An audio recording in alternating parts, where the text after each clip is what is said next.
Primoz, how crazy of a day was that for you guys? And you guys pulled back 2 minutes, I think, on the descent. So how did you view the day? Well, obviously I didn't have the legs. Really, had a back pain and heart. So we'll see. We could see you at the back of the group at times in that final climb, so you were suffering. Yeah, definitely. I mean, had really a hard time, and happy it's finished, and rest day tomorrow. Primoz, was it a mistake to let Yates go down the road and gain back all that time? We think he's gained about 3 minutes 50 on you. I don't know actually, because I don't really know any of the results, so it's hard this moment to comment everything. Who is where, what is where, because I have also no idea where I finished. So just want to cool down and take some drinks. Thank you. Well, Adam, this must be pretty emotional here, finishing in Granada. I know you got a newborn on the way, a new baby on the way, and if I'm not mistaken, you got married right around here, Alhambra. Yeah, maybe not many people know, but we actually got married here. Granada is a special place for me. I come here at least, twice a year for altitude, and obviously I know the roads really well, and this was a real special victory for me. How hard was it for you three to get in that escape? Because we were scratching our head thinking, heck, how did they do that, and how did the other GC teams allow them to do that? Actually, Mark and Jay, they were already in the break, and I kind of chipped across the last moment, and then took a little bit of risk on a descent to pop across. So actually it wasn't too difficult to be in the break. But then when I was there, it was just suffering, a lot of suffering. I said already about the temperature. Man, I've been suffering these last 9, how many stages? 9 stages. I've been suffering like a dog. I don't know. You pour water on yourself, it's doing nothing. Just even today was suffering all the way to the line. So I'm just super happy to finish it off. What does this mean, stage victory for you? And of course now you're up there in the GC battle again, and also on the heels of yesterday with Almeida losing buckets and having to abandon with COVID today. I mean, today it wasn't really about the GC, it was more just about going all in and trying to win the stage. We didn't have anything to lose. I'm really far down on GC already after the crash and after losing time here and there, so I really had nothing to lose. And I think we showed that today. We had 3 guys in the break. We worked super well, and I think if we continue like this, then it can be a good tour for us. No interviews? Huh? No interviews? Really hard day, as expected. I wasn't really sure how I was feeling in the beginning. I was doubting a bit, but in the end I was happy to, more for me, limit the damage, and just had to ride my own pace on the last climb. Hard run into town with fast roads in the wind, but I can be happy with the performance. 2 really key moments in the race, Seb, in terms of Yates getting back into general classification and Carapaz as well. What did you think when that first big group went, and also when Carapaz went away? Yeah, it was a hard start, especially with the heat. I think already halfway through the stage, there was no team that had control of the race anymore. So, it was a good move by those guys going early. Also by Carapaz, going in the middle of the stage. But that pays off when you take the risk like that. So you didn't think it was a mistake to? Well, you said that no one had control at that point. It wasn't as though they let them go. No. I think for the other GC guys, they weren't going to already start attacking from that far out. But guys like Yates, Carapaz, they could afford to go. I didn't really have that in mind. I was just kind of survival mode. But it was a nice day of racing. Overall, how are you feeling, Sep? Did you take a bit of a hit yesterday in that crash? And just in general, how's your form after this first section of 3 of the Vuelta a España? Yeah, the form is good. I feel good. No complaints. I mean, there's a lot of guys that are really good right now. But just focus on my own race at this point and see how it goes in the next weeks. A day in red, and you save a very important day. What are your feelings right now? Yeah, I'm proud. I think the boys were really good today.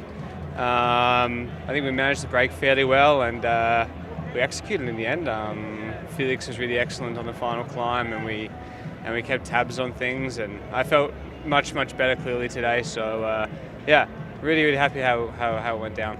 Was there any moment where you have any doubts, for example, when Richard Carapaz attacked or when Enric Mas moved? Because you had to be like cold-blooded, you said? Head-blooded? Yeah, cold-blooded, I guess is probably what you can say. Carapaz, I was surprised, so credit to him that he... did we catch him? No, he was second, was he? Yeah. Oh, right, okay. Yeah, that was a good move, and credit to him because it was actually really hard at that moment. And then Enric, when he went, yeah, he was super strong, but as you saw, it's a pretty long valley coming back into Granada, and yeah, I think everyone was also a little bit on the limit and also not one to explode. I think after yesterday, people are very well aware of what it can do to you. Primoz said he had some pain in the back. Do you think he suffered a little bit today? Yeah, I mean, days like today, so much altitude, everything was like 10%. So yeah, you're gonna feel some discomfort eventually. I mean, he still won yesterday, so it's not like he's all of a sudden a terrible rider. But yeah, personally for myself, I'm just super happy with how today went. It's great racing going into the first rest day, and your team was strong, but I think, correct me if I'm wrong, maybe you guys were playing a little bit of poker saying, hey, look, Primoz Red Bull, if you guys want to win this race, you take up the chase with Adam Yates up the road. How was that played out? Yeah, I mean, we don't have to have all the pressure. In the end, I also still have a pretty good time gap, so it's not for us just to pull everyone across the line and then say, oh, look, there you go, now you guys can attack us. So I think we do as every other team would do. And that being said, what did you think when that escape went with 3 UAE riders in there, including Adam Yates? I mean, we'd spoken about it before, and it wasn't something we were going to be interested in. So we were very clear with how we were going to run the race, and I think we did a great job. If anything, I guess it changes it, makes it more difficult for the guys behind you, how they fight it out, but you still do the same thing Ben O'Connor's been doing, just defensive, strong riding.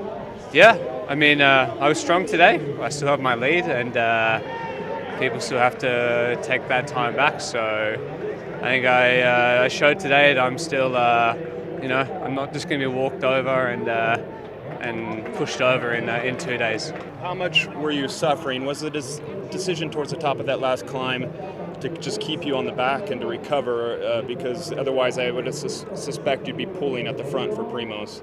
Yeah, I mean, I was already pulling in the flat before the climb and then into the climb. But then when Felix Gall took over, I was just on the limit trying to stay with them. And yeah, in the end I just went over the climb, and then I was trying to pull in the downhill in the flats, and but I think in general we did a good job. Also the whole team was riding good today, and I think we are on a good way. Are you pleased with everyone how they're riding in the team? Sorry? Are you pleased with everyone and how they're riding in the team? Yeah, I mean, I think we are riding really good as a team, also with Nico, Gampi, everyone, Giovanni, Alex. I think everyone is giving their best for Primoz, and we have a good team spirit, and I hope we will keep it the next 2 weeks also. And just finally, what the heck was going on? When that escape went up the road, what were the DSs saying through the earpieces? What were you guys seeing on the road? Because 3 UAE riders of their caliber up in that escape, it's dangerous.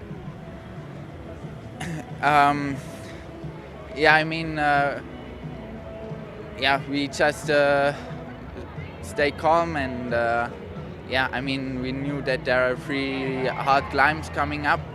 Nothing too much worry about in the front, so Decathlon took over and they were riding good speed, and then we tried to go good on the climbs, keep the speed high, and I think we did a good job. Jack, that was a tiring day out there. I guess for you, and also maybe Antonio Tiberi didn't quite go as well as you would have hoped. Can you explain what was going on out there, especially for Tiberi? For Antonio, I can't actually say too much because I didn't really see him too much during the day. I saw him just as we went into the second last climb. I tried to get some water and ice for him there, and he told me he wasn't really feeling too good. So I just did my own race from then on. But I'm not really sure what happened because I've been feeling quite good so far. And today, before the second last climb, I sort of looked around and I was like, man, there's probably more people here than I would like the way that I'm feeling. So I saw some riders that I thought, maybe I'm not on such a good day. And then I just tried to limit my losses, but I sort of already knew that there was such a long way to go. Once we were about halfway up the second last climb until the finish line, it was going to be hard to do anything. This Vuelta España is pretty tough. I mean, we're coming up to the first rest day, and you're no slouch, and it's cracking riders all over the place. Can you explain just how tough and how difficult this race is? I think this first week's really been affected by the heat. A lot of riders have suffered a lot with the heat, and this second week doesn't really get any easier because I think almost every single day we have over 3,000 meters of climbing, so it'll be interesting to see how it goes. It's been a hard 9 days, and I think we've got a couple more very hard days to come. Well, hopefully the weather will be better. And just one last thing on when that escape formed with 3 UAE riders up front, including Adam Yates and Gadu. What were you thinking? What were you thinking Red Bull's thinking? I think it was probably not an ideal situation for everyone. Like, obviously they're really good bike riders, but it was quite a hard start, and I think you see a lot of guys are super tired in the peloton, so it's hard to control the breakaways now. And I think you'll see it even get worse as we get into the race a bit more and riders start to get a bit more tired. Yeah, Primoz Roglic told us that his bike hurts, he's suffering. What actually happened to Primoz? I passed him as they come to the finish line. He held on, and in the end they only lost 3.5 minutes to Adam Yates, and Carapaz finished second. So their group was third best. Ben O'Connor got the sprint for third. Oh well, it's pretty impressive. Yeah. Thank you, Jack.